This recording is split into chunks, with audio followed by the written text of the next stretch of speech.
talk to you, dude. That just eliminates you from the gene pool. No, but he's not dead. No, not yet. So now he's not eliminated. Well, until he shoots that rocket off without anybody. Right. But you know, to do about it. Flat Earth. I told someone, you know, there's a lot of good science behind the round Earth. Oh yeah. But yes. the fact that, like, why wouldn't anyone just say, all right, if you believe this, build a boat, put as much gas as you can, just keep going straight. Keep going straight till you fall off. Oh, it's something like there's a conspiracy, and they will stop you. The government will stop you from getting there. You'll catch a current, and you'll just go around the edge the whole time. Oh, is that? I don't know. I'm just making stuff I thought up. that the conspiracy was that the government will stop you from getting to the edge. Well, you know, that could be the conspiracy. He could definitely go find out. Yeah, build a plane, learn how to get document his encounter with the government. Yeah. No, they'll destroy it. Oh. They'll kill him. What if he got in the plane? I don't know. See, there's ways around. He'd have to get a pilot's with more science, but there was some video I watched that if the Earth were flat, like people say it is, the closer you get to the edge, like it would be like walking up a steep hill, like because of the way gravity hits the roundness. Oh, yeah, but the gravity part, like if you dismiss the round part, you might as well just dismiss the gravity part. I think that's part of it for some of them. Yeah. So they do believe in gravity. That part of the science works. I don't know. I don't just saying, know. that's what. I'm not. Well, there's speaking for flat earthers. There's countless counters, you know, in science to back up that the Earth is round. Well, you know, I mean, it's like it's any conspiracy, you know. It's all fake. The moon landing, you know, was fake. Yep. And, I'm not. Obviously, the moon landing was fake, Roy. That doesn't mean that the Earth is flat. Ron Howard saw it all. You know. Ron Howard. I'm a mooner. I think we went to the moon. I think we did too. I don't think you have to have a special name for thinking that we went to the moon. I think we got to the moon. Did we go to the moon when we said we went to the moon? No. I could be convinced. For clarification, I do not believe the moon landing was fake. No, I don't think so. So you don't think we went when we said we went? No, I was just shitting. I mean, you know, we went to the moon. Yeah, we went to the moon in 1967. Wait, that's not when it happened, 69. is it? It was 69. 69. The reason I know because I have a friend that believes we never went. Okay. So I've had this debate, like, how can you sit here? Yeah, it was 1969. I just watched Apollo 13 not that long ago. I should have. Ah, jeez, Nate. But at the minimum, if like you go, like some people can't. I can barely figure out my laundry. How can I sit here and dispute? Yeah, if we didn't have the technology to make it in '69, like this phone, my phone. I think I told this someone, like my phone does so much more, and I'm pretty sure my government does more. Like, so just because you didn't have technology at 69 in your house, doesn't mean it didn't happen. Well, and I mean, you know, we still don't have flying cars. All right. So we were promised flying cars. That annoys me a lot, actually. I'm like, man, we had so much. Important question about cursing. It's fine. It's fine. Okay. Just checking, because I do that.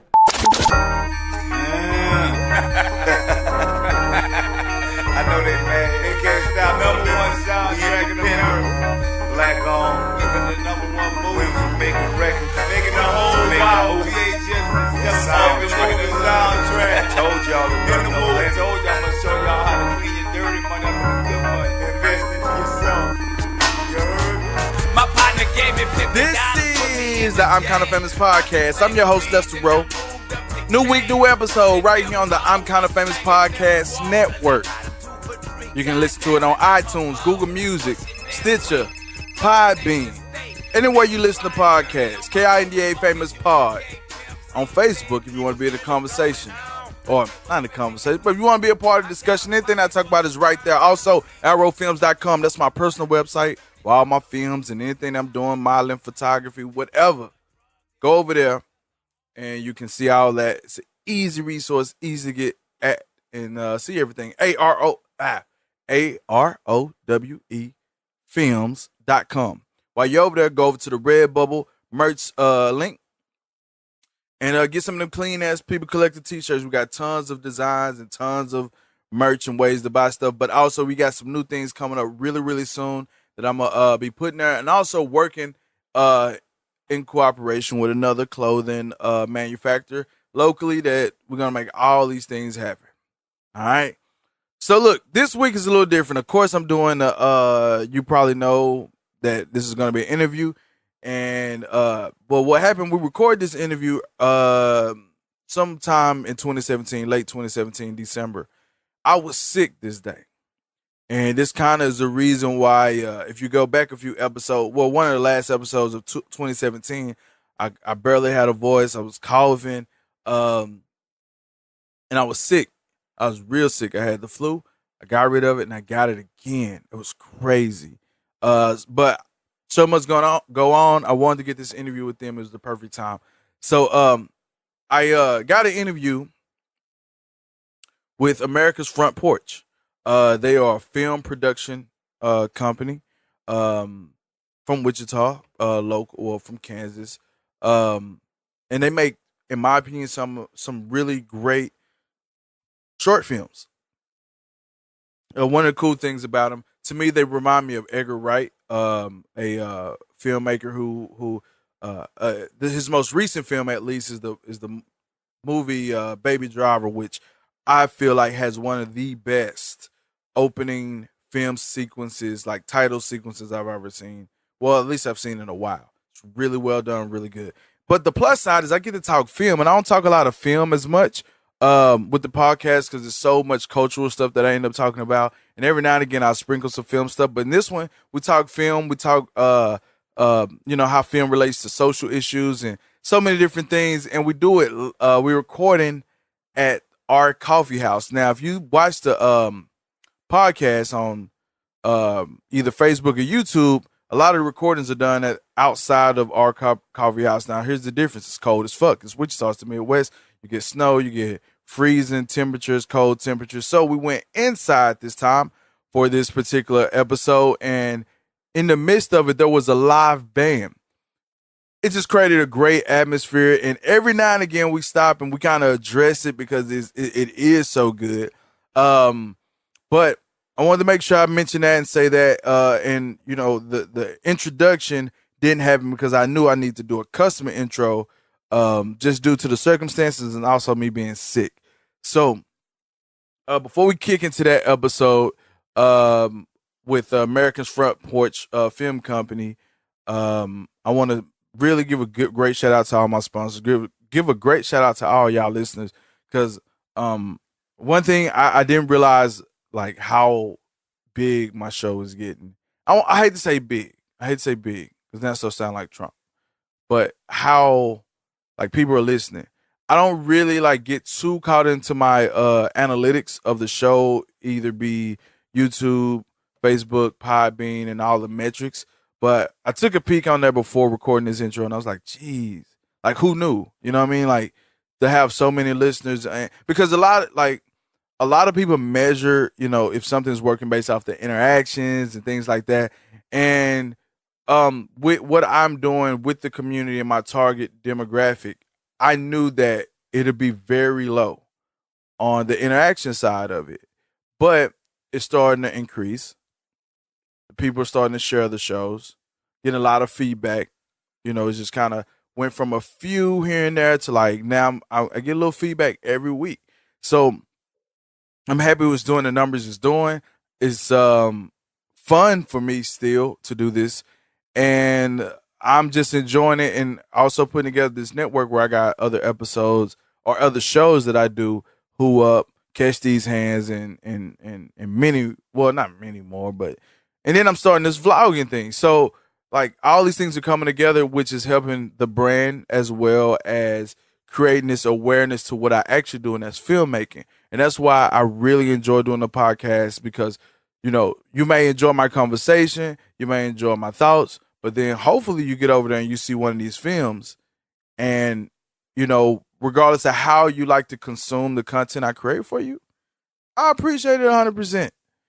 And I am going to, let's go ahead and wrap this thing up here. Hold on.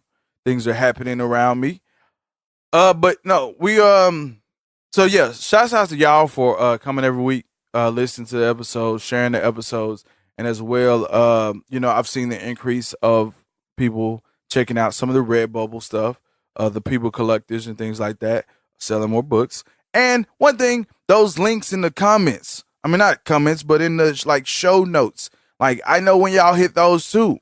So that's dope because I don't really talk about it. I don't advertise it. And I'd like to know that y'all scroll down and look at that stuff. So that's dope as shit too. All right, let's get right to it, man. Enough of this jibber jabber. America's Front Porch with Roy, Nate, Gina. And until next time, tell your mama I said hi. We are officially rolling. So, I should have brought a bottle of water.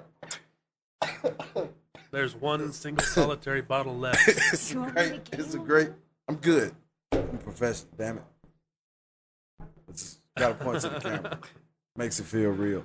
All right. So I'm gonna have both of you guys introduce yourself. This is America's Front. Do I say the whole name? America's Front Porch Film Company or something. Yeah. America's Front Porch Film Co. Yeah, that's fine. AFP. Or America's Front Porch. We're starting, so this is the show. This is happening. Oh, it's happening. Oh goodness. Usually we're used to a 3, 2, 1. Okay. No. So Yeah. No, because I No, gotta do he a goes special intro for this because I'm sick. 3, I 2. see. So, who came up with the name? Well, actually, it was one of my other good friends, Anthony Cook. He was a roommate of mine years ago, right after college, the house I live in, which is America's Front Porch Actual. And he said, Nate, you kind of live out here in the great wide open. It's like it's America's Front Porch. So that's how it came to be. Roy was my roommate after that for a period, and that's what we decided to name everything. So, may have went too far. I'm gonna have you guys introduce yourself. We're here with a 3-piece band, American Front Porch Film Co. Introduce yourself. Hi, I'm Nate Jones. Roy Nugen. And I'm Gina Nugen. Sometimes I consider, Gina Bryant, Gina Nugen. Ooh. When she's Credited ready as to Gina. divorce. No. I'm just, sometimes I consider going by my maiden name. Sometimes I go as my maiden name. Professionally. So, You got It's a problem not with this, in- Roy? Roy, No. speak freely. Speak freely. I think it was my idea to go. yes, it was your idea. Yeah. And I Because she almost gets- didn't change my Like, name. she gets lumped in sometimes, like, as my wife Yeah. when we go do stuff. And That is a factual statement. it is, but, like, it makes her seem lesser in the filmmaking endeavors. Sometimes Right. we get that vibe from festivals and Probably don't know this, but I watch a little bit of news. Women are winning right now. So I think you may be the one that's on the lesser end of it. hopefully. No, You should yeah, go by it's- Gina and Roy, and that way your name always comes first. Hierarchy. Yeah, I don't know. We'll see. It's just we made this decision after the last film festival that maybe I would go back to being Gina Bryant professionally. Break it up a little bit. Break it up a on little the bit credits. on the credits. That way it's not all Jones, Nugen, Jones, Nugen, Jones. Yeah. Because my sister's also involved with us. She's not here, Haley Jones. So you get a lot of Joneses and a lot of Nugens in the credits. So having another name in there might help. You know what I do? I just say Renaissance to buy. One person. Because me, I do everything, so it's like bing, Yeah. bing, bing, bing. Look, directed by, because that's important. Gotta get your directed by. Then Renaissance by. That means everything else. Well, And like, then I like everything this else term. falls in place after that. So and I mean, we've gone back and forth on how to credit ourselves through these whole things. Like, for a while, we were considering produced, written, and directed by AFP on everything because it's such no. such a group Directed effort. by is important. Well, That's a good IMDb. One of our films this year we did actually credit as directed by AFP, or did we individually credit each of us on for Bagful, Bagful? I can't remember how we ended up doing that. I think we said it's a film by America's Front Porch Film Co. I think all directed three of our by names are on that. all three of us. Yes, because I we think did that's how all we did three it. direct it. We did. I mean, I have no interest in directing. So, like, these two like to direct. I want nothing to do with it. So I'm gonna back up a little bit. Now, Nate, you already had the name. Already AFP. saying I'm going to be AFP. And how did this happen? Well, that goes back even further. We went to school together our whole lives. And in high school, we started making stuff. And we made stuff when Nate went to college. And I fictitiously went to that school as well. I actually went to that school, but I didn't know them. As far as the film producer, the film professor thinks that Roy was a biology major. So it's funny because you guys have this, y'all mesh and go back and forth between saying actually and fictionally. And where's real life happening between this happening? Are y'all really even married? Last time I checked. we wear these anyway. Yeah, no, I filed the paperwork. I promise. I watched them sign the papers. Yeah. You signed it. You signed I our did marriage sign it. certificate. Yeah, that's true. There we go. That is a fact. So this is a factual situation. Yeah. Yes. So what made you? What was the first film? The first America's Front Porch film. Yeah. Well, actually, you what's the weren't- first collaborative film? Well, the first collaborative thing with me and Nate, that was high school. That was we did a web series. We did a show. In high school? Yeah. The mockumentary. Yeah, It we did a was, mockumentary. I can't remember the name of it, but Anchorman was big. The Office was big. So we did a mockumentary type news show at the high school. It, Yeah. probably this won't was ever see in the light of high day school. again. In high school, Yeah. yeah. And Gina wasn't there because she didn't go to high school with us. No, I didn't. And then in college, we did a sketch comedy show that we filmed, and we did a written, how many, like 12 episodes? No, it was like 6 episodes. No, I meant the water cooler. Yeah. Oh, well, 6 episodes of a college-based detective show. Because we pumped out one of those a week. Yeah, How long was the show? About 12 minutes each. 10, 12 minutes. we filmed it in one night. Yeah. Filmed it in one So you night, did it all edited and the then next. chopped it up.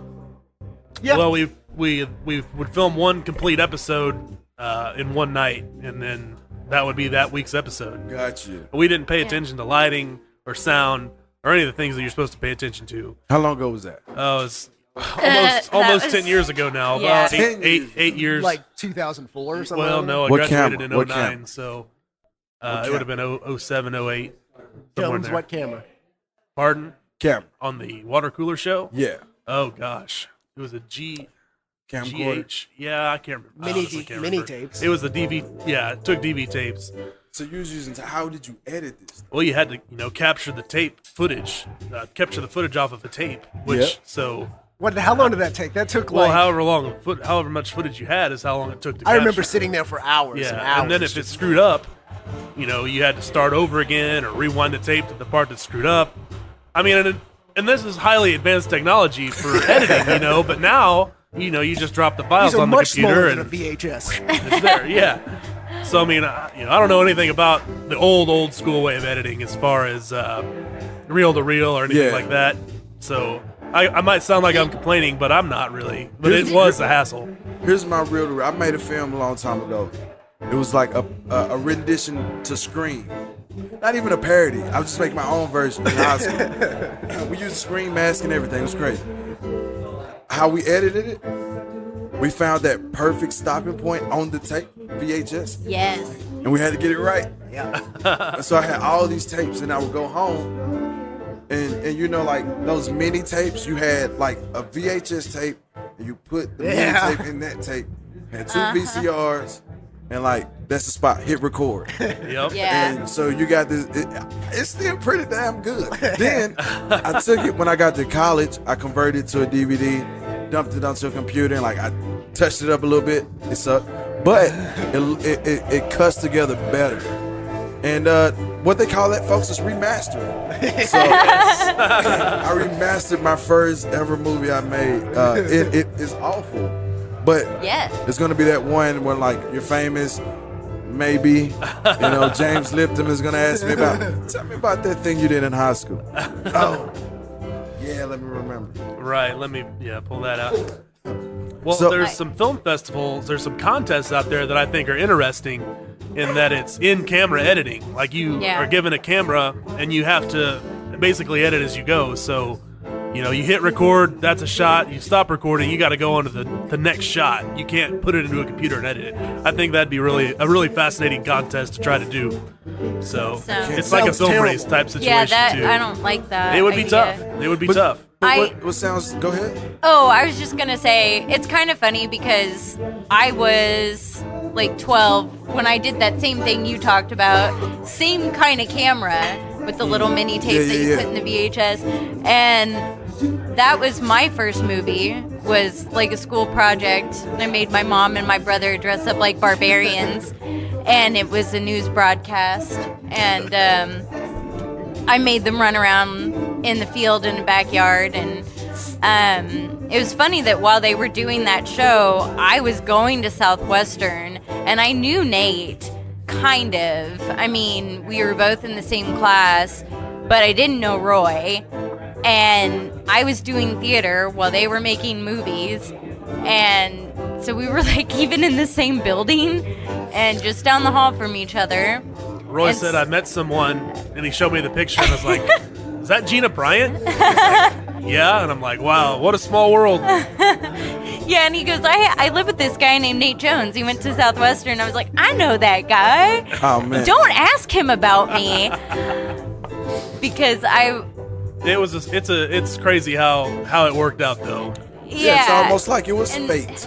Yeah, and then they weren't America's Front Porch in college. No. But about 3 months after Roy and I started dating, he says, what every girl wants to hear, which is, do you want to make some movies with me and my roommate? And That's perfect. I know. That right? is smooth. And Well, yeah, I mean, it took Gina to do it because, like, Nate graduated college in 2005? Not 2009. We graduated high High school school. in 2005. And we didn't do anything for years, and we kept saying, we should make some movies. We didn't have a third person. And our dynamic was always we had another person between the two of us to kind of they bounce ideas off of. and you said you needed a girl. And we Yeah. did need a girl because, Yeah. Because you woman. wanted to make a movie with your roommate, so that was smooth. Yeah. And I would say that to people later on, and they would like look at me funny, and it took me a while to get that. get The past best that. thing To get to is that it understand worked. it. Right. It worked. It worked to achieve this goal that you guys had, as well as see what you got. I mean, actually, don't make that movie. no, Don't make God, that. no, God, no. All right, that's but it could be good publicity. No, Good for the company. no, it was just like I think I told that story to, I don't know, the first time I realized that my phrasing was bad on that. Hopefully, it wasn't to your parents. It may have. Might have been. It You didn't might say have it at your been. wedding, did you? I don't think so. I don't Can't really remember. remember that day. Yeah. But That was I know that the early days got stressful. brought up, but I can't remember exactly how. But our first like AFP production, even before it was AFP, really, Yeah. we didn't have that name yet. Spooktacle. I remember it was the night of my sister's senior prom, and so we're Yeah. like, well, we ain't got anything else going on. Let's try to make this movie that Roy cranked out. We were testing an effect that we saw online that we wanted to try to duplicate, a ghost effect. And so it was all practical, and that was the big thing because we didn't really have to do any computer work. And what's practical? Practical, something that doesn't Practical require effect. practical effect that doesn't require like a. Explain it to the audience. Oh, I see. Like in understand this now. case, it was a ghost effect where we reflected my image in a tilted glass to make me look opaque, transparent. transparent. So it made me look like a ghost, and I could I was sort of in the same frame as Gina. So the practical effect is basically kind of real life effects. Right. It's No not computer done. generation. Not done in the computer. Yeah. Very old school. Yeah. Old school, as they call it. Yeah. sometimes. Not CGI. Yeah. Right. Yeah. What was the first film y'all made as a company? Well, it would have. It was the film race. Well, yeah, but I mean, Spooktacle went on the AFP. What on the AFP Yeah. YouTube channel? I think that's when we Spooktacle. decided that we were AFP. Right Yeah. after we made it, we landed on that name as the official name, and then as far as like Roy just said, our first official AFP effort would have been the film race in 2014. Gina said that. I said that. Oh, one of the Nugens said that was the film race. It's easy to loop them out. Two-headed. Right, we're one person. That's Dane right, says we're they one are. person all the time, so he won't, like if we both say something, he's like, you're just one person anyway. For the record, I could have swore Roy said that, but I guess we'll have to rewind the tape. Kenny, Play rewind the back. tape. What did you guys do what made you want to pursue a film race? A film race, you say? Yes. Well, we didn't know anything about. Yeah, no joke. We didn't know anything about the film race at this point. That was like its third year, I think, of existing. Yeah. Had no concept of it. Heard about it somewhere. Went online, looked up the other movies that had been made the last few years, and Thought, we could do better than that. And we didn't. And we did not. yeah, it was a very big learning curve, and I wouldn't recommend that for someone's first foray into movie making. Right. Right. What did you learn from it? Well, you can't prep for the film race. Right. So we learned that preparation is good in filmmaking, Right. and we're still learning And that. I think that we learned, man, that first film race, I think we learned not to. I don't know if you're talking about specifically about film races or Right. about making movies in general. Or that specific film race? Oh, that specific film Because you race said you had. guys learned. I mean, that was the first somewhat attempt, and then Yeah. Well, found we out how filmed way difficult too that much can be. footage. Filmed way Oh too my much. gosh, we shot so much footage that we didn't need. Cut a lot of it. Cut so much. But I You know, mean, kind of learn to get to the point more Yeah. in a movie instead of kind of spinning your wheels. And especially in a film race where you just have to get all your information out quickly and roll with it. We think we're funnier than other people think we are. I think that that's something. Your audience Especially, might not get what you're trying to do. especially at 3:00 in the morning when you're editing the thing, and man, this is gold. This is great. This oh is my God. amazing. We How are are the people not gonna funniest like people. We haven't slept in 24 hours. And Now this was in 2014. You this? said. Yes. Somewhere around Yes. there. I think so. Yes. I think it was 2014. Because Spooktacle was made 2014, and then the film And then race we would have been skipped a that year. summer. Yeah. And then we skipped 15, Yeah. top 10, 16, and then this year. Yeah, was our third. Yeah. Yeah. And possibly final. Final film race. Yeah. See, We I'm not a say fan. that. Say that every We're year, so though, bitter. Lester. We get snake bit pretty hardcore. And we won something this year, but I don't know. Why do you want to get away from it? Well, it's It's not so the fact stressful. that it's not the fact that it's not cool, because you do get a short film out of it, but we're getting older now, and this year I personally felt it Oh, a lot gosh. more. Well, My and it's body like- didn't recover until like Wednesday. And it's a lot Yeah. of fun in the when you're Yes. doing it Yes. for some of it Or not. or not. Is it 2016 the film race was competition great. part of it? Well, A little bit It because can we're be. all pretty competitive. yeah. And To the a worst fault. part is sitting in this top 10 and waiting for your movie and seeing all these movies that I'm like, oh, I know ours is better than that. Why aren't we in this? And some of it is just you're so amped up, and I am anyway. I'm so amped up and haven't slept hardly at all, and I'm just so high on this movie, that It's like a kid, you think it's great. Yeah. It's awesome. and I'm just like, my movie's amazing and everything else is horrible. And how dare you think any movie is better than my movie? Because you're like over caffeinated, you eat junk food. Yeah, you're not running on your regular energy system, Yeah, your brain isn't right. My brain's not right. Yeah. So I feel like I can't. So, in ways, I just did my first 24-hour movie. Like, I don't know, it was for the fighter I do a lot of content for. And so he just got a fight. He's been struggling to get a fight for a year. And he just got a fight. And it was like, we need to make something. We need to do an announcement. So I want to do this whole like short film built around that. Like this what he's been doing for the last year. And so I sat there, I concepted it out real quick. I said, hey, I'm gonna be over there tonight. We're gonna shoot it. I edited it all night. The next day we put it out. And I liked it, but then I said to myself, there's no fucking way. No, there's no way that I'm gonna do it. And then you say, hey, everyone pick from this box, and these are things that needs to be in it. And I'm like, this thing's retarded. Right. Yeah. I'll tell you a funny story about that first film race. Of course, you have to be there at like 6 o'clock in the morning to get that stuff, to get the required elements that you don't know what they're going to be. And in 2014, they did this thing where you drew a random genre out of a hat, and whatever genre you had was the kind of movie you had to make. Yeah.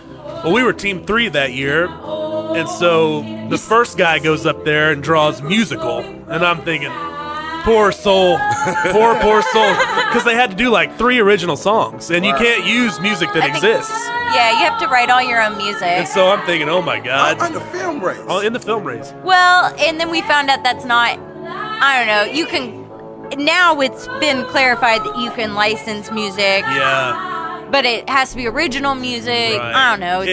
And so whatever. this guy goes up and draws musical, and I'm thinking, oh, that guy, poor guy. Second guy goes, I can't remember what his was. Next is us. And so I'm like, okay, let's see what we get. You know, I'm thinking like action or something cool. Horror. Yeah. Epic or a fictional biopic. We're like, what is a fictional biopic? And they look at me and they're like Forrest Gump. Oh, so you Yeah. could have did like, I mean, that was, I would have liked that one. Well, You made a movie? And Yeah. then you had to Fictional do a biopic. short-haired cat rancher, and you had to do yeah, that was the I killer. can't remember the other ones in that year off the top of my head. Who knows and who cares? But so yeah, that was from that we were like, man. After the fact, we're like, we wish we would have gotten musical, because like we got to thinking like we all have music backgrounds, Right. Well, and so yeah. it's like we could have really knocked that out of the park. You say that until you get Yeah, this. Right. exactly. That's, exactly. hindsight, 2020 and whatnot.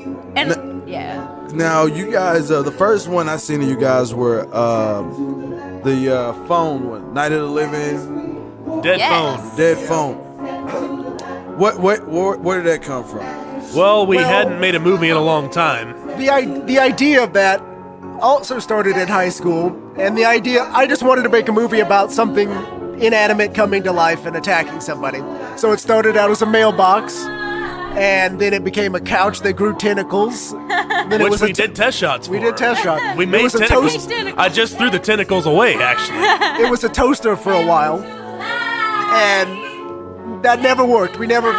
It was a hairball for a while too. Oh yeah, it was my hair. Yeah. Yeah. And so we like to make a short for Halloween, and we're like, oh, we don't have an idea. So I'm like, the guy's phone comes live and attacks him. So I wrote it in an I hour. wrote it really quick. Couple hours, I don't know. And we shot it a couple times, like I couple think days. maybe 3 weekends total after we decided to get that last shot. Kind of just threw it all together and didn't think too hard about it. It was just going to be a short for Halloween to put on, YouTube. And then everybody liked it. A lot more than we had kind of expected. Yeah. Like, Why yeah. do you think people like it? I think it was one of those things is like, of the things that came to life and attacked somebody, the phone was the best because, everybody's got one. I mean, and it's in your pocket or whatever all time. So I think that kind of connected to people. Now, what I find interesting about that particular one is it has a comedic, a largely comedic aspect to it, but it is one of those things that could be a good horror film. Yeah. Or a thriller at least. Because I don't know, because I'm sitting here and as you was talking about it and I start recollecting on it. Fuck it. I was thinking, I think there was a concept that I had or someone had about cell phones. Oh yeah, that's what it was, like Siri or whatever. Like this thing knows you. It's listening to you. And I was like, that could happen. It could ruin a person if this thing turns against you. It gets smart as this thing that we're afraid of with the iRobot and what they're doing with robots now. Like this thing is, I don't know. I could have a conversation on the phone right now, and the next thing you know, I get an ad about microphones. Like I was just talking about microphones. You know what? Thank you. I hate Maybe that. that's your next podcast guest is your phone. Nah, I don't want to have a talk to my phone. I said a lot of fucked up shit. Right? So we're gonna so then there's Pop Boiler, your most recent one. How'd you? So here, hold on, we'll do this. So I was looking back at some of your old stuff. I can't think of the one I was just watching. Like Head something. Heads in the top. What? Blockhead? Blockhead. That was our first set down pre-production. Yeah. We're gonna make this Yeah. little horror movie. Post It's our film race third- 2014. Yeah, it was our third Yeah. thing. So I'm watching this, and I'm like, okay. But then I look at that, and I look at like the Pop Boiler, the one where you guys a bag full of trouble. Yeah. And the acting from that to this is so much like it's like you guys have chemistry right now. Then it was just like line. I was like, good night. This is not it. Blockhead was like a nightmare to make. Yeah. And it was one of those things where we filmed for 12 hours and got 12 seconds on a day. Yeah. And Multiple days. We were learning. yeah, we learned a lot about actors and casting, and it kind of probably And lights. yeah. So this was the first time you guys said we're gonna try to do everything right. Yeah. We had a plan. I told my friend Neil, who was the blockhead monster in that movie, we said, can we film at your house? He's got this big, cool house. We only need it for a weekend, maybe two max. Like a month later, we're still going to his house, picking up shots. So and how stuff. long was the shooting on this? Well, all of October, because we wanted it out by Halloween that year. And it was from late August until Yes. October. Yes. Oh, trust me, because I picked out that costume in August. Yes, we were it all was dressed hot. for the summer. Yeah. We. No, I'm just kidding. I was.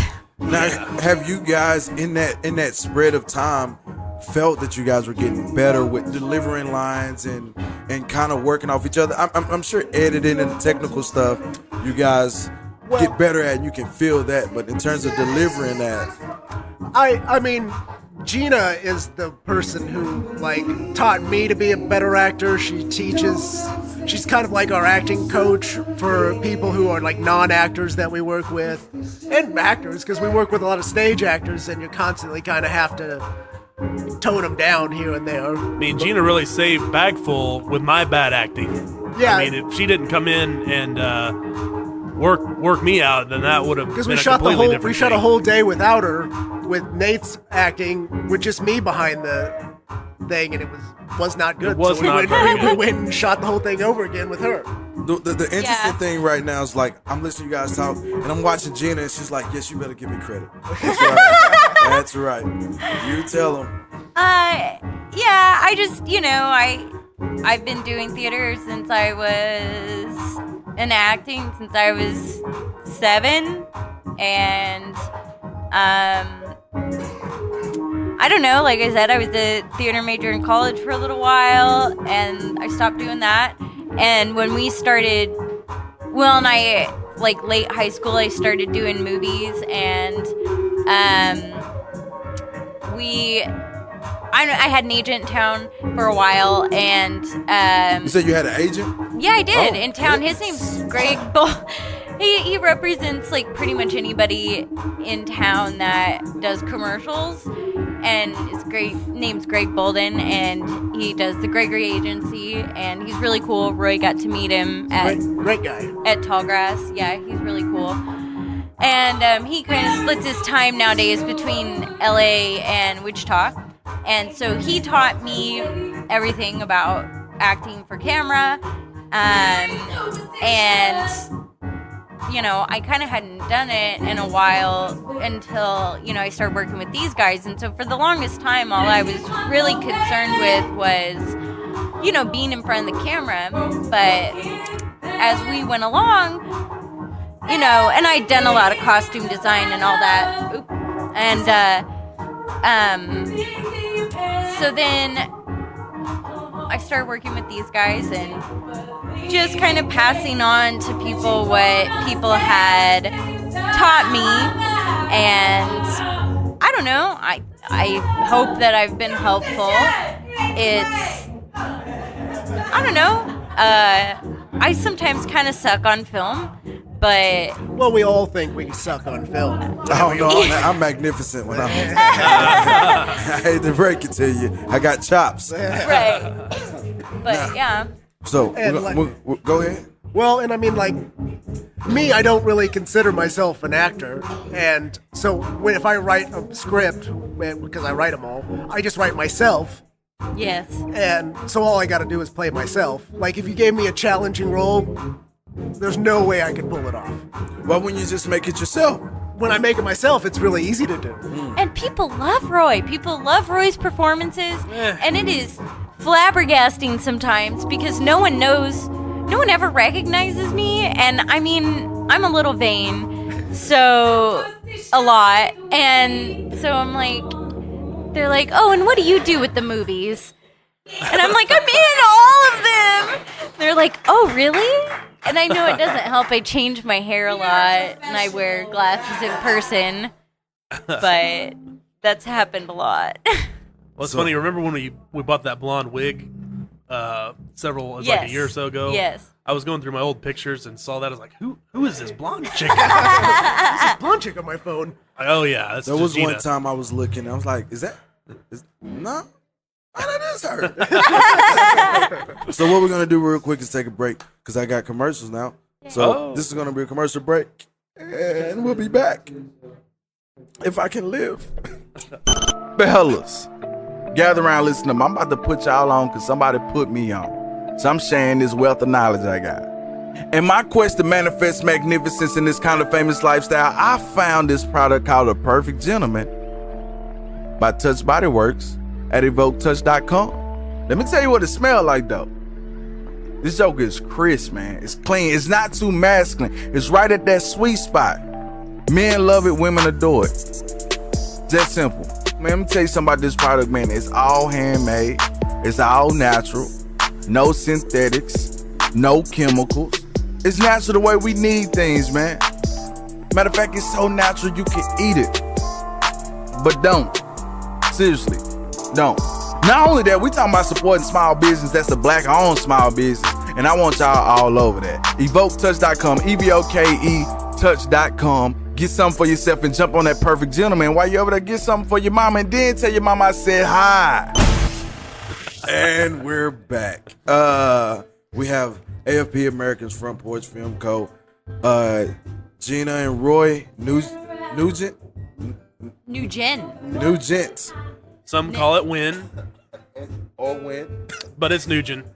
I can vouch for him. Is it? I've known Roy It's my really whole life. Nugen? It's Nugen. No T. No T. Hold on, we're gonna get to this. And Nate Jones. Now let's get back to this. So this is legit. Like, so you're not Asian? Nope.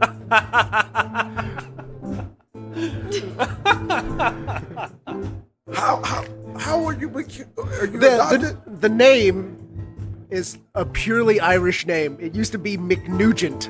And No, it's Win. No. It's Nugen. And Win. Oh, there's no Y. yeah, no Y. Win is Nguy. E-N. This whole time I thought you were spelling it wrong. I'm like, Jesus. Yeah, no, oh my God. No, I get it a lot. It's a struggle. The trash company has him as Roy Nugen and me as Gina Wynn On the same. Hey, on the same thing. winners never lose. You Yeah, know? You're a right? winner. No, it's cool. And then that one guy goes, well, I thought maybe you married an Asian man. Somebody said that to me the other day, and I was like, well, no, it's cool. I mean, actually it's did have that fine. on my list to ask. Are you Asian? Asian? Question mark. I was like, yeah. I was like, should I? I mean, it's right. We're back again. I don't know what just happened. I was going to say, did you lose all that gold material? No, it's there. I got it. I see. I'm looking right at it. I don't know how it switched. So you mentioned before we went to break that people look at Roy as like a great actor. Or not Yes. great actor. What was the word you said? I said they just love him. I mean, they Right. just love him. You know, I think he's very charming on film, and people can see your face. It's being recorded. I know. I want to. And I think people think he's charming. I think that's some feedback we've gotten. I think I know a few tricks on how to steal a scene, and I use them at every chance I get. So people see him and they're So like, people- I love so you people pay in attention to me. this." I'll be honest. I tell Kenny all the time, like, I feel like it's a lot of good chemistry, more so when you guys are on than anyone else. And you couldn't have told me that you didn't, like, you don't prefer to act. I thought you guys just like acting. No, Right, I don't. and then I don't directed. want to act. The camera loves him too. That also helps. So, you know, I mean, Who's on the camera? That's really that's what I matters. prefer to be behind it, not in front of it. So, But even bag full of trouble. He does a Pop- great Nate was job. fantastic in Bag Full. Well, He you didn't have was. anything in Pop Bullet, but He Yeah, was. actually- I killed He him. was, Actually, yeah. I it did was Lester. early. That's what I mean. It was Yeah. like the first a minute. I and was you get dies. the first person on screen actually. Whenever Nate's Oh, wait, on film, spoiler, he's sorry. gonna die. Oh, That's a spoiler, Spoiler for alert. any movie that we make in the future or anything. If he's on, I'm gonna kill him. Yeah. yeah. We try really hard to make Nate be on camera. yeah. I think it helped him be a better director, Yes. It did. getting another taste of it. Now Roy, you usually write the scripts. He writes all of them. Yep. So you write all the scripts. So I mean, are you maybe some of it is the fact that you guys are together. This synergy that happens. You can kind of think the timing. Well, I definitely write it for us. You know what I mean? Like if, I have people in mind. I have people in mind that we worked with before, usually. So I kind of know what they sound like when they talk, and that helps sometimes. But I mean, we hang out a lot, we talk a lot, we have chemistry in person, and it kind of shows on the screen. We hope it bleeds over on the screen. Yeah. But Doesn't some always. of it, like the Pop Boiler, has a very I don't want to say nostalgic, but what is it called? Retro, but not dated. Yes, we'll just go with retro. Like it has to feel like a period piece. Yeah. Yeah. So how you write that? Because it was still very good timing with everyone involved once he died. So it just seemed like everything was just kind of went and flowed real good, even though it's a period piece and you can't write towards personality, actual personality. Well, and that one, it was a little bit of a stretch for everybody. It was a stretch for me as an actor. Yeah. 'Cause It pushed Roy really Yeah, hard. he wasn't Mr. Goody Two Shoes. Yeah, because I'm playing a killer, basically. It was different role for Gina because she was kind of playing a tough professional, bodyguard. And I watch a lot of old movies, and so that kind of language and kind of feel just is kind of easy for me to duplicate. What movies influenced it? 60s James Bond movies. There was a movie called The Ipcris File from the 60s. The Man from U.N.C.L.E. movie Yeah, I that was just gonna came say. out Man for Uncle is really good. not too long ago. I think we all watched that one in preparation for Pop Boiler. Yeah. We were all obsessed with that movie. Yeah. Yeah. So who died? In the movie? Yeah. Oh, in Potboiler Yeah. at the end. Oh, at the end? Oh. I don't. Hey, this is where you're supposed to say, you should go watch it first. You should go watch go it watch it. first. Whenever somebody asks me a question like that, we've had this in a couple of movies where it's an open ending. So I always just say that's how the porn begins. He has actually said You that. said yeah. that before? For Yeah, get he out. has. Oh man, for and Get they Out. both do end with us maybe killing each other. Yeah, that's true. And We like cliffhangers. so Now, this is where I get to challenge you as a host. Why? Why would you leave a cliffhanger? Are you incapable I of love finishing? leaving things up for Yes. open for No. interpretation. Well, in a short film, if you leave some people thinking about it, it's better than anything because you watch most short films and they're kind of forgettable because it's only a little bit of a Right. story. You maybe have a resolution in something, but it doesn't have as much of an impact if you're sitting there going, "Well, geez, what happened after that?" right. Now, do you do that intentionally? Oh yeah. yeah, 100%. So you're Right. writing knowing that you're not going to Yeah. end it. Yeah. Yeah. Well, Yeah. it's I see what you're saying because when you talk about feature films, there are definitely ones with the cliffhanger ending where you're right, it kind of feels like a cop out and an inability to come to a resolution. Well, if you spend 2 hours watching something Right. and there's no resolution, you're gonna That's be really you're gonna be frustrated. But right. You spend 7 minutes watching something, it's not that big of a. Right. We kind of think of a lot of our short films, maybe not all of them, but at least some of them, as snippets of larger movies, like larger stories. So, and people always ask, well, when are you going to do the sequel? We're like, we aren't. There is no sequel. See, I look at a short the same way in the sense that it is like a snippet, almost like a test film or whatever, but I also look at like, it gives you affords you the opportunity to not have to fill in the blanks. Ending Yeah. is a good blank to fill though. Like that's what, Yes. especially if what makes it work to me is because, like you say, you can walk away knowing, okay, I enjoyed this experience. It made me think of something else at the end. I kind of came up with my own ending. But I think that's also something that's afforded to you by doing a short film. People will lower the expectation. So, Yeah. when There's we're something to raising the that. expectation to a feature film. Right. Is there any piece you've done now that you would want to, with the right resources, make a full-length version of? I would say probably not. We've had ideas that we wanted to expand on. We were all pretty hot on Bonnie Raygun after we got done with it. We wanted to create a whole universe around that. But for me personally, I can't think of anything that I'd want to draw out into a feature that we've done. I didn't want to keep going with Bonnie Raygun, but Everybody else was hot about it. everybody else was hot about it except for me. Yeah. And that was the one I directed.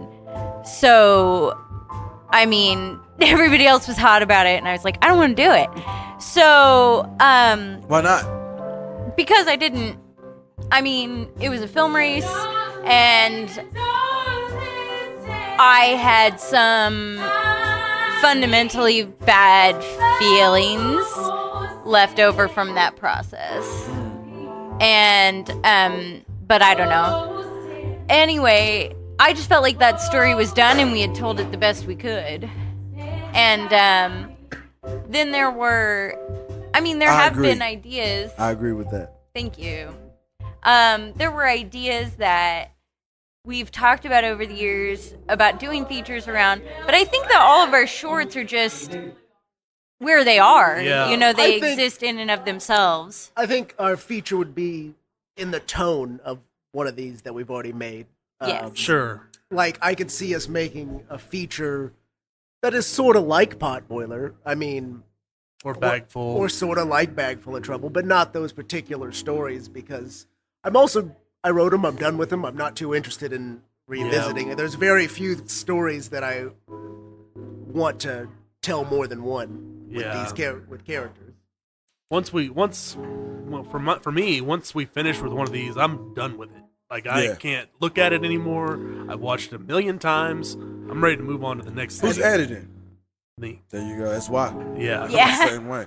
So, Well, and like that's why we like to change up genres too, because like if we get stuck in a genre rut, we feel like we're just making the same thing over and over again. And so, like our next thing is going to be a horror comedy because we've done kind of thriller comedies, these last 2 times, and we're kind of bored with it. ready to try something different and challenge ourselves in a different way. Freshen it up a little bit.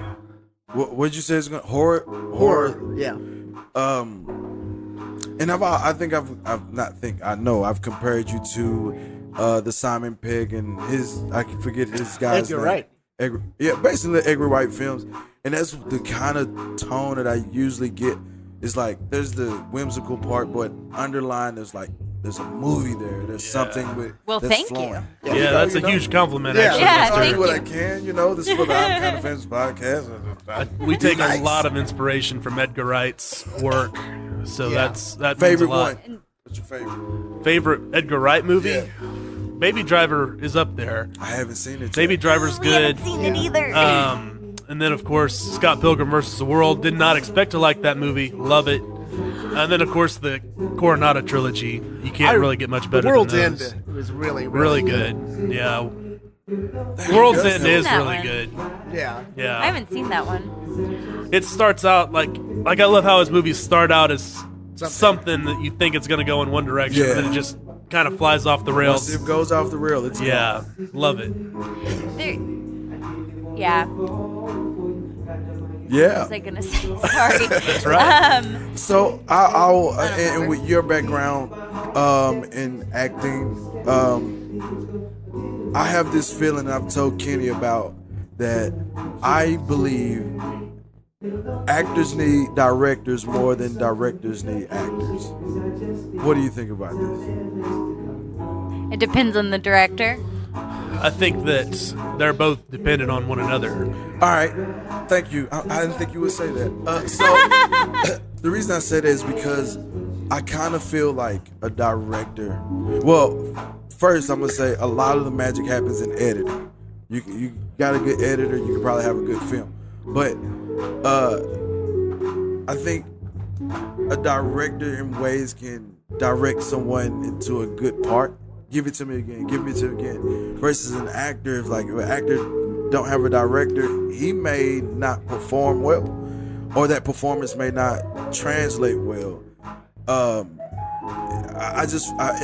feel like an actor depends more on the director than the director depends on the actor. I think that, and this is my thoughts on it, I think that people get really hung up on directors and think that directors, in general, this is inside Hollywood, outside Hollywood, all of it, think that directors run the entire show, and that's not true. Everyone needs everyone. That's the whole thing. Because nobody would be there without everybody else. It's a team sport. It really is. And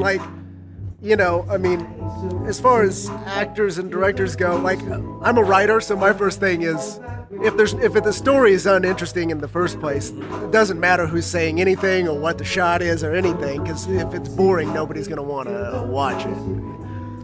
And some of the really, some of the big, great directors don't even speak to their actors at all. They're only concerned with tech stuff, and actors just get to do whatever they want, So if you had to rank a role, who would have the highest role?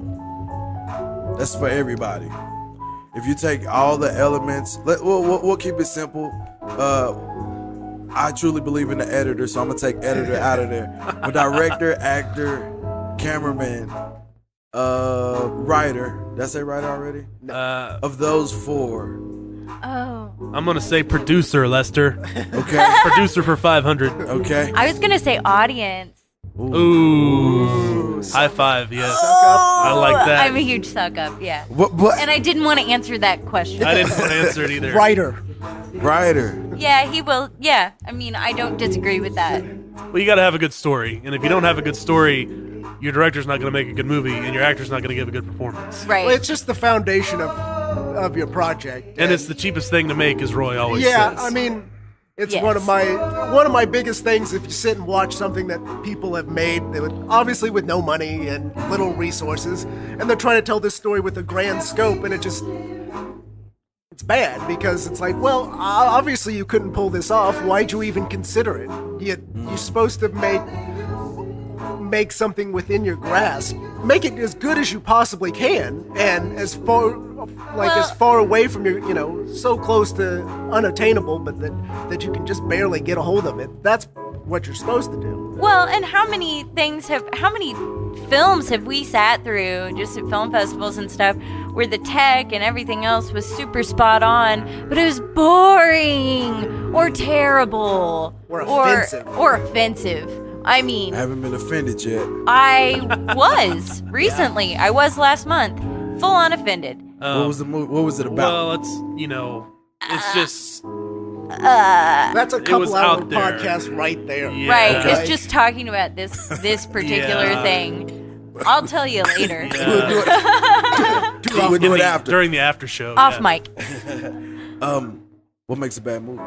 What makes a bad movie? You say? For me, and they could probably tell you what I'm going to say. I'll say Adam Sandler. Is pacing. I was gonna say too slow. Too slow for Nate. I always think things are too slow. So He does. That's where the editor in me comes in, and like, oh, I ought to cut that shot. Oh, that shot's got to be shorter or longer. It takes. Nate likes shorter. I like Yes.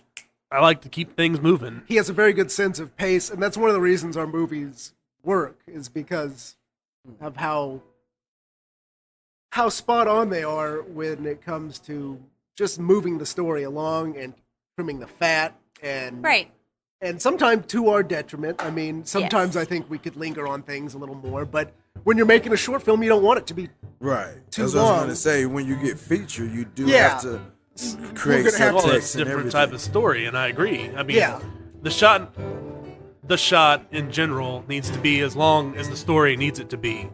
yeah. So when I'm directing or when I'm behind the camera or whatever, I'm editing the shot in my head. I'm editing the scene in my head. Okay, this is going to go from here to here, and this needs to be 1 second, or this needs to be 2 seconds, or 3 seconds, and so forth and so Well, on. and it's funny So as try to keep track of all that, and keep an eye on their performance or whatever.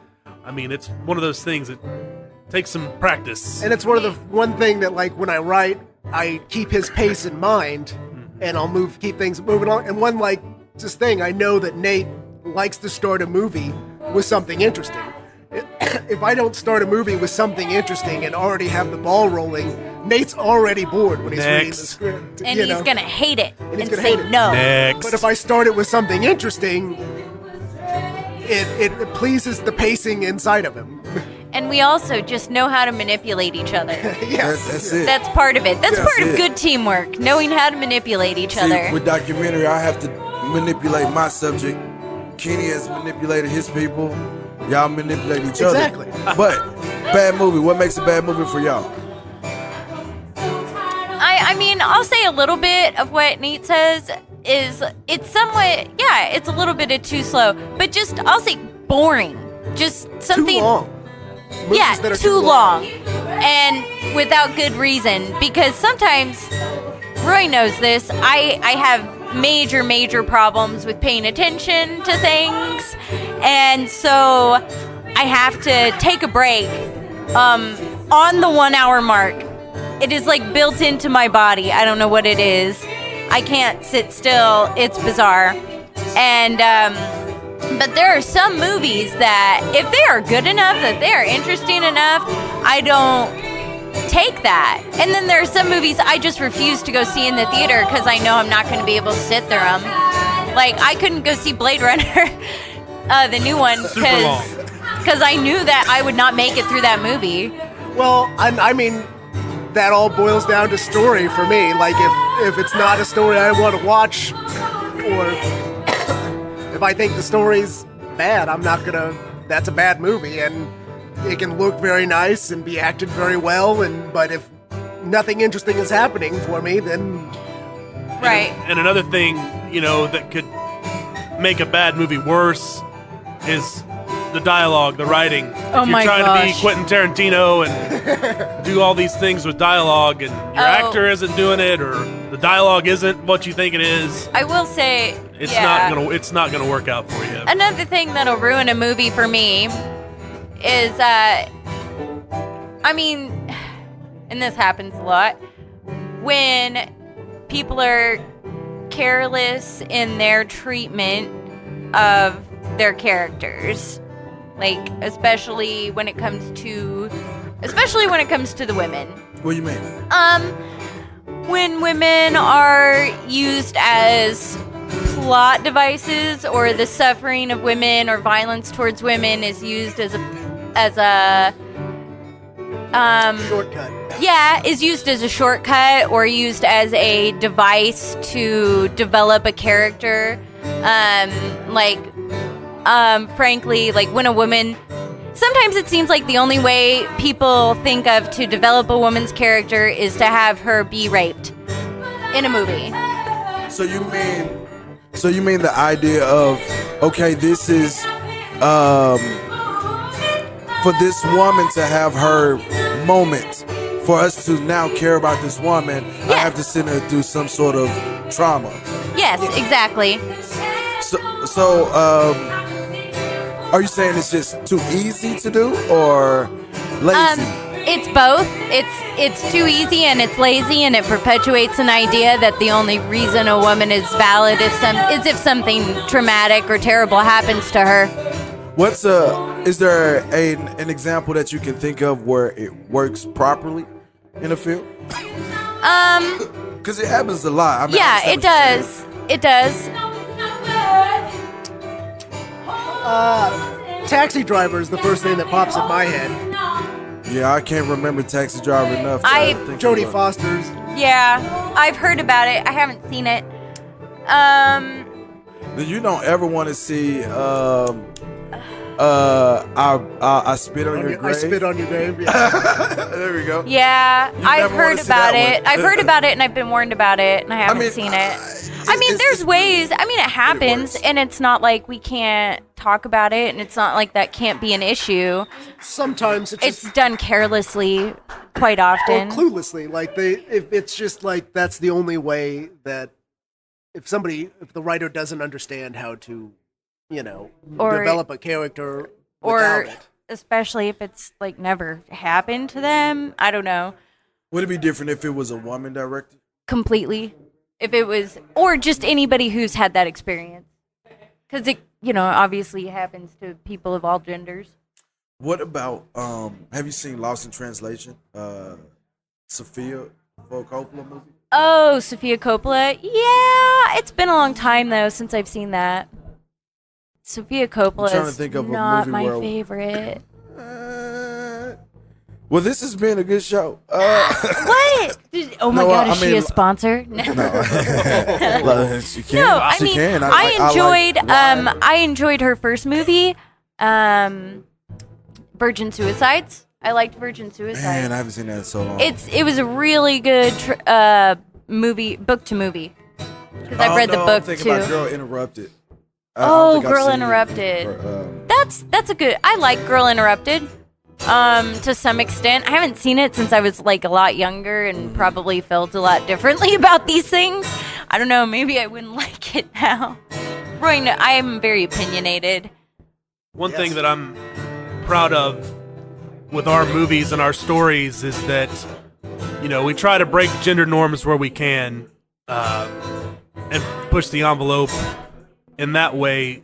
That's why Roy should have died at Point Bowler, but go ahead. That's why Roy should have died in Potboiler. Maybe he did. Maybe he did. Maybe I did. Yeah. The we way already said you were lazy, so go ahead. like the way I write is like, and I've changed it mid-script. I don't think most characters could be men or women. It doesn't matter when I'm writing. Like, I don't really have a fixed, unless it has to be for some aspect of the story. Or, neither. Or neither. Yes. We're completely cool with non-binary genders as well. I am. Okay, I didn't know where it was going. I'm with it. I understand now. So, favorite movies all time for you? Each of you got your own one. Do you need like a countdown? You need like a No, 3, 2, 1? just give me just a list. You know, if you want to give 2 or whatever, like ones that it's like this movie changed or this movie made me want to do this. I can go first. Go for it. The top 2 movies are Raiders of the Lost Ark and The Adventures of Buckaroo Banzai. Nate, What was your first one? Raiders. Raiders of the Lost Ark. Raiders of the Lost Ark would be up there for me. really? Yeah. Raiders of the Lost Ark, The Last Crusade. I used to watch The Last Crusade over and over again. I'm really depending on Gina to save this. Your turn. Well, Lester, that was 1 or 2 movies. I didn't get to mention Back to the Future, Ghostbusters, Kill Bill, both 1 and 2. Touch of Evil. Yeah. And Touch Evil of Evil's Dead. an amazing movie. Army of Darkness. Silence of the Lambs is one of my favorite movies. Thank you. That's a good call. I've seen that movie more times than I could tell you. I thought you were going to say The You gotta Departed. Put the lotion in the bucket. I thought your favorite movie ever was The Departed.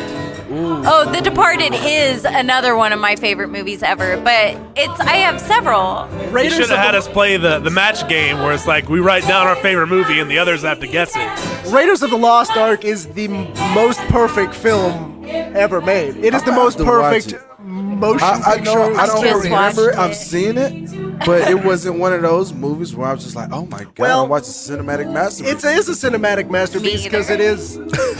It's Now, The Departed, I'm with Silence of the Lambs. The Departed is an amazing movie. Thank you. Got a twist, double twist, triple twist, and an ending. Something you don't know anything about. I love The Departed. I can watch it every time it comes on. Oh my gosh, we should watch The Departed And Silence of the Lambs together. back to back. I have also watched both of those movies an ungodly amount of times. Start a spin-off podcast where all you do is watch The Departed 24 hours a day. Hey, it's enough I'm for down. at least 20 Departed isn't even episodes. Scorsese's best movie. It is. Goodfellas Scorsese's. or Taxi Driver is Goodfellas. or Taxi Driver is Scorsese's best movie. Goodfellas. I love Goodfellas. I'd take The Departed over Goodfellas. I'll take The Departed over Taxi Driver. I take a lot of movies over Taxi Driver, to be honest with you. I've never seen it. Well, Same. You have to. Taxi Driver is one of those movies you have to see at like 18, 19. Or else Yes, you're not I- gonna like it. Well, it's not that you are gonna like it, but it's like the visceral aspect of that movie will hit you because it's like might be the first time you're exposed to these types of ideas, and it's done in a very well-rounded way.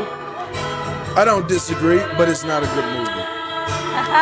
It's sort of like Controversy. it's See, sort of like, like I didn't see the movie The Goonies at the right time. I can't really stand The Goonies. I'll give you that. It. That's me. I watched it 3 or 4 months ago because I was like, I want to watch it before I see The original one? The original. Yeah. I don't know what's up with these old people. I It's a agree. shit. well, Didn't do anything it's a to late 100%. 80s TV miniseries. It's not that like it's I couldn't it's just You know what I think okay. it was? You know what I think it was? A reason to give John Ritter some work. I think they just cared about John Ritter. He was on fresh off of Three's Company. I They mean, loved I love John Ritter too. him. But I think that's the only reason it exists. The movie Did exists. you see the new one? I haven't. Oh, hold on. I thought you said the Goonies. So we were No, no, talking no. about it. Yeah. He Oh, said no, the I've Goonies. never John Ritter's seen- not in Goonies. No. He's not. Oh, yeah. Well, He's in it. He's in it. well, you know. I've never seen either. But the new It seen Goonies? is the new It is amazing. Is Yeah, no, it's it can't it's be. not as okay. It's a very well done movie. I don't know if it's the greatest horror movie ever made. Someone told me the reason it works in the time that it was made. The original And one, not- right? Yeah, And may not necessarily work. yeah. It's- It's but very I of guess its you're time. saying it did. No, I'm talking about the new. Yeah, It. that's what I mean. The new It is a good movie. I don't know if it's the greatest horror movie of all time. No, the original you know, It, Texas very Chainsaw of Massacre. its time. So Texas Chainsaw. Yeah. Texas Chainsaw Massacre, the We just saw original, it- saw on it the at the- big screen, At the drive-in drive-in. on Halloween, and the Well, it was a restored. couple weeks before. Yeah, well, whatever.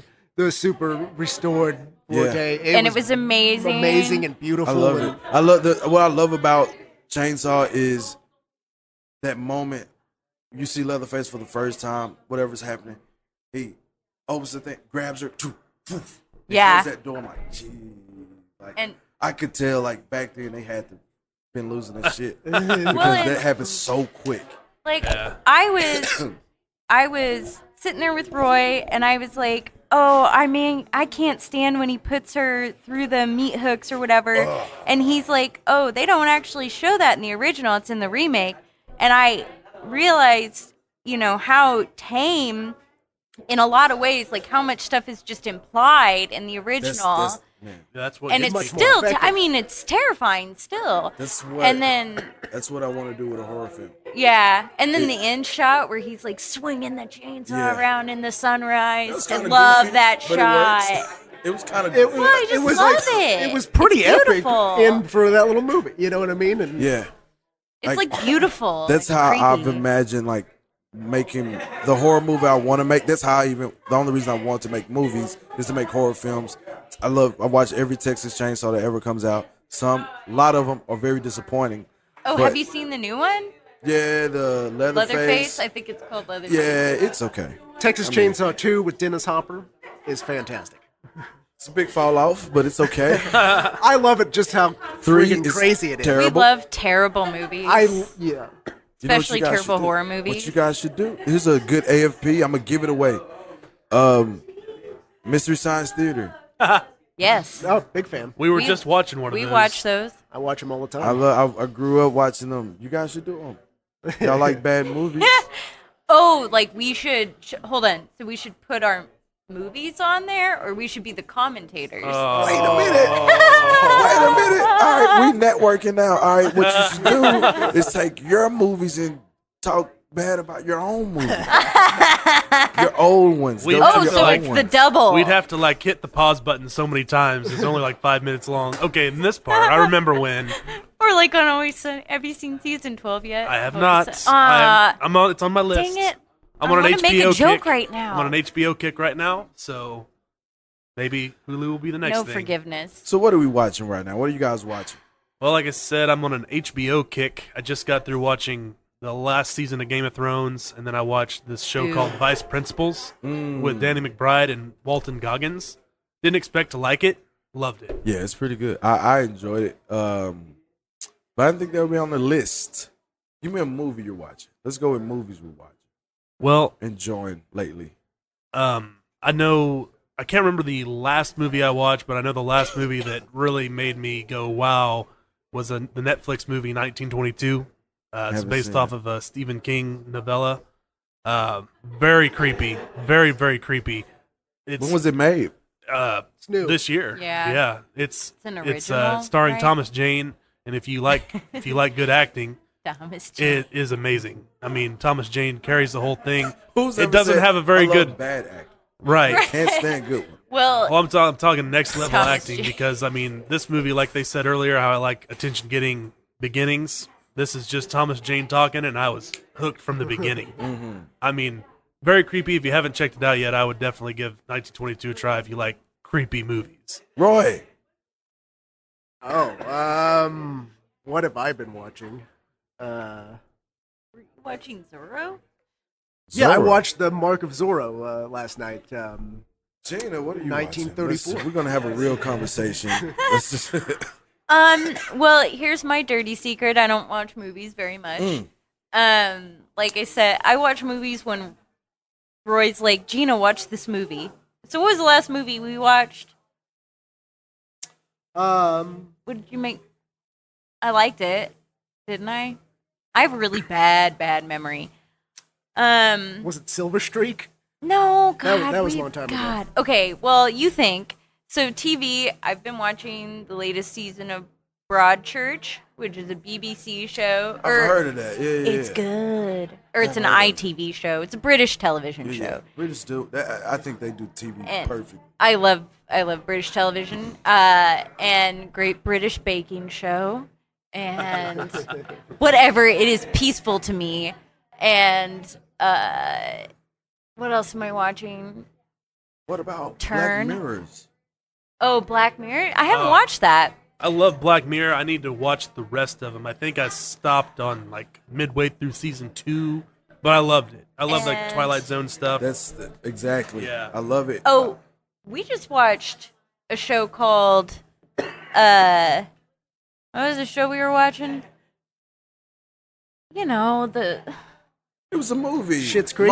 oh yeah, Schitt's Creek, which is a fantastic television show. I Which started watching it. Until You I should realized, also- that is a show. I it started is a watching show. Schitt's I Creek. didn't make that up. Yeah. It's got Eugene Eugene Levy, Levy and, and his kids. both of his children. Catherine O'Hara. Catherine O'Hara, who is one of the funniest women who has ever existed. Man, Gina, we're going to have to talk about women in film one day. I'll You're very come passionate on about this, I anytime. realized real quickly. So before we go out, what advice would you give new filmmakers? That's just new filmmakers in general, no matter what age or. Yeah, no matter what. Well, no, let's go with I guess that. Yeah, just in general. Just make movies. You just got to start. You know, you got to start learning those things as early and often as you can. And you really only learn the bests by doing. That's been our experience. Going back to what we were talking about with Blockhead, we thought we knew how to make a movie because we made one in 24 hours. We didn't know anything about making a movie. You know, we're still learning stuff every time we go out. So that would be my advice: is just to pick up a camera. You know, have a cell phone. It's got a great camera, I'm sure. Just start filming stories. Start taking pictures. Learn how to frame stuff. Just start creating. That would be my advice. I'd say read some books. Not even just filmmaking books. Just read books like novels. Know how to tell a story. Pay attention to how, things work. And then watch movies and try to figure out the differences. And DVD commentaries will tell you how to, this I is need why to do this that is more. there. This is, this might symbolize that. This angle might be confrontational because they're having an argument. You really just have to pay attention to every little aspect of it, and you're not going to be good. And don't worry about being good Right. right at the beginning, because like Nate said, you learn as you go, and your first movie is going to be terrible. Just like Mine ours. was pretty good, but I would say both of the things that Nate and Roy said, but I would also add on to not let anybody intimidate you and to find friends. Find who your friends are. Find people who are going to be supportive of you and who are going to teach you things and who are going to support you, because there's a lot of people that want to tear other people down, but there's also a lot of people that want to lift you up. So always stick with the people that want to lift you up. now we're gonna end on one more spiritual note. What's the greatest lesson you've learned as a filmmaker? Patience. Yeah. I don't know if that's a lesson as much as it is a virtue, but patience, listen, and take everyone's advice, I guess. It's like the value of teamwork. Value of teamwork. Yeah. Because that's something that we work on still. We work to be a better unit as a filmmaker, basically, and make everybody, The teamwork makes the dream work, as one of my friends You know what? says. That is a very has anyone said That's that? gonna. Oh yeah, that's Oh, gonna have yeah. to be the new "I'm kind of famous" slogan, I think. I But, think teamwork makes the dream work. you know, Yeah. we have to. We've got to learn to elevate each other's skills, Right.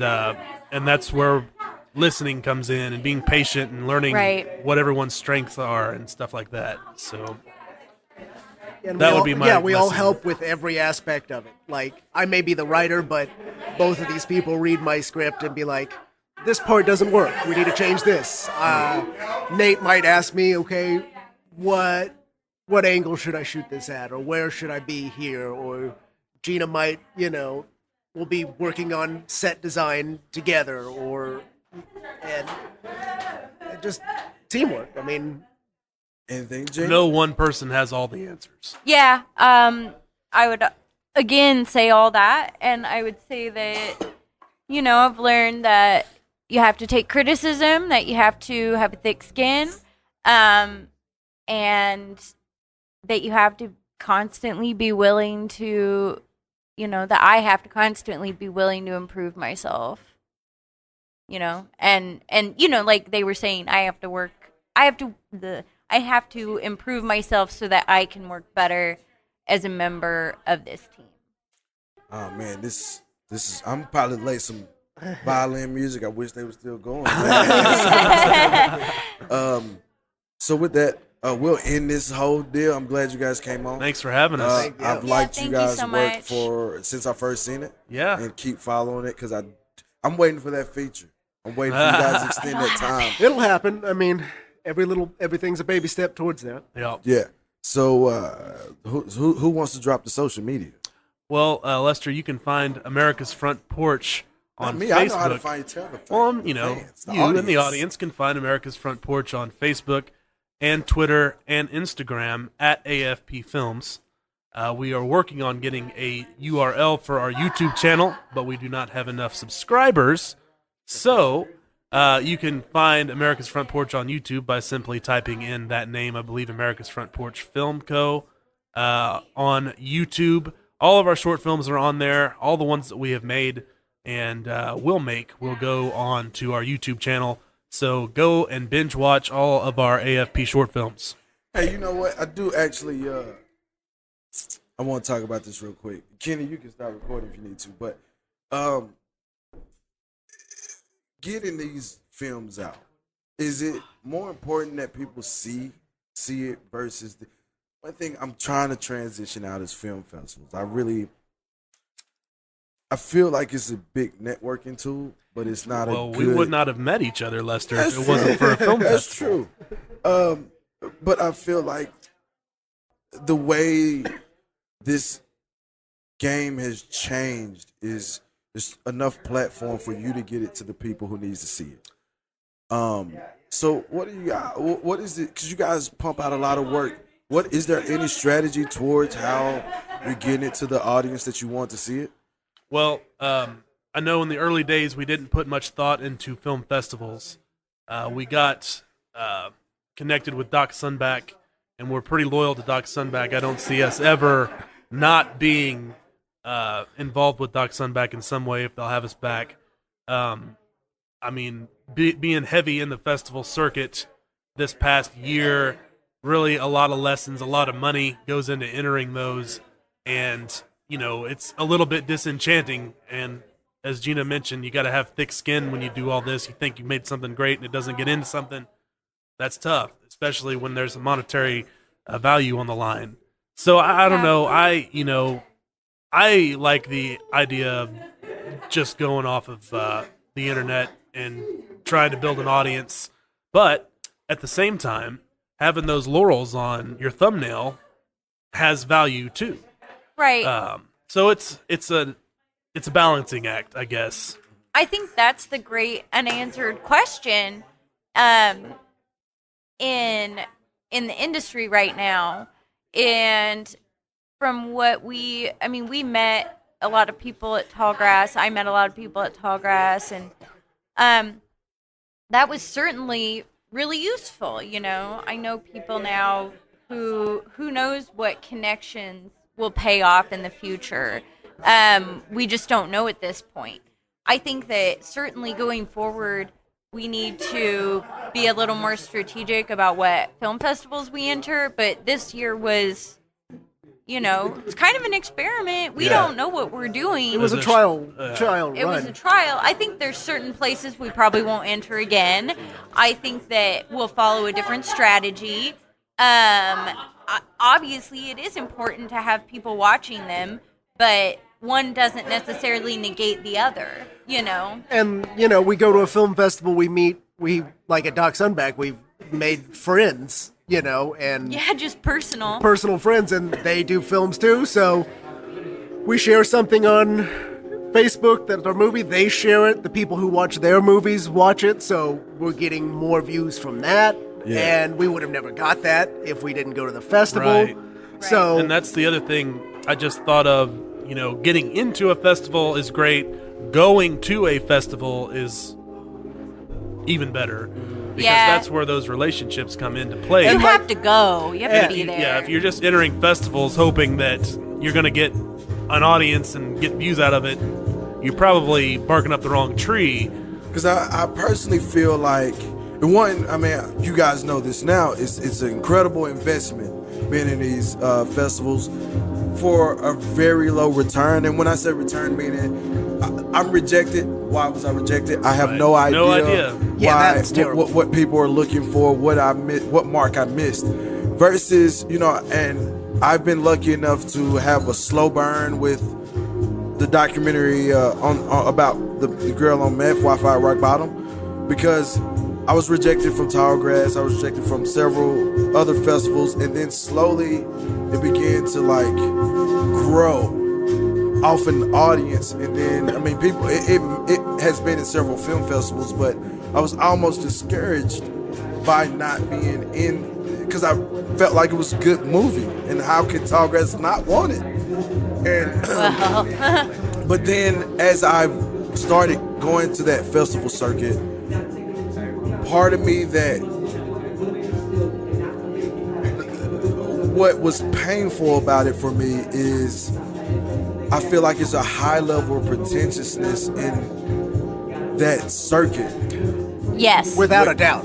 Where it's like, all right, we're all making this thing, but because you put a bunch of money into a red, or because you have this agent, or because you got on a plane and went from one side of the country to the other, now you're better than the production of everyone else's who you feel like is shitty, or whatever the case may be. So it's like, I'm not so comfortable in meeting those people. I like meeting people who have, you get some people who, when they talk about their movie, you can see the passion. And then you have some people that talk about their movie, and they're just like, they have that look like, that day that we woke up, it was such a, I don't know, Ken, can you tell me about that? Come on over here and tell us about that. And those people, I feel like are in it too. They want to be in Hollywood, where I don't have that. I just want to make dope shit. That's my mantra, is make dope shit. I don't give a fuck about, don't make me go to California because I have greater opportunities. No, there's actors everywhere. And the platform of YouTube streaming makes it where I don't need a production a studio to get my product out. In a lot of ways, we're seeing now with this new platform that's young and relatively new, that you can create this and someone can come pick you out, and now you can feed your family for the rest of your life. Yeah, and that's completely and totally true. All of those things are true. We had that. We had that at Tallgrass. I don't know. There's just I don't think it's always based on merit. Any film festival, it's not always based on merit. Sometimes it's based on how long your movie is. Sometimes it's based on what it's about, or what the tone is, what's going to fit into a block. We were in the action thriller block in a lot of these festivals for Potboiler and for Bagful, and I could attest that some of those movies that were in the block with us maybe didn't fit that description as well as some others did. So there's a lot of variables that we've been talking about. Like Gina said, the length is a big one, and subject matter and all this stuff. And I don't know how much they put into technical quality. I don't. So, it's just a big crapshoot, really. It is. And it's certainly not the same kind of market that it used to be, where you have to be in New York, where you have to be in California. You can be based out of a lot of different places, what you've seen with Atlanta and how big Atlanta has become for film production. But you're an even, and then there's differences between narrative film and documentary. There's big differences there too. Mm-hmm. So it's just, I think, this question that's still being answered. I can dig that. If that makes any sense. Well, And I don't think we have the answer. You know, we don't even know what we're doing. I don't. And I'm even just, some I'm just filmmakers annoyed. that we Oh, yeah. talk to and Oh, hell, we are too. we're friends with that have made a great movie called Out Here in Kansas. Adam Knapp and Mr. Kinney back there behind the camera.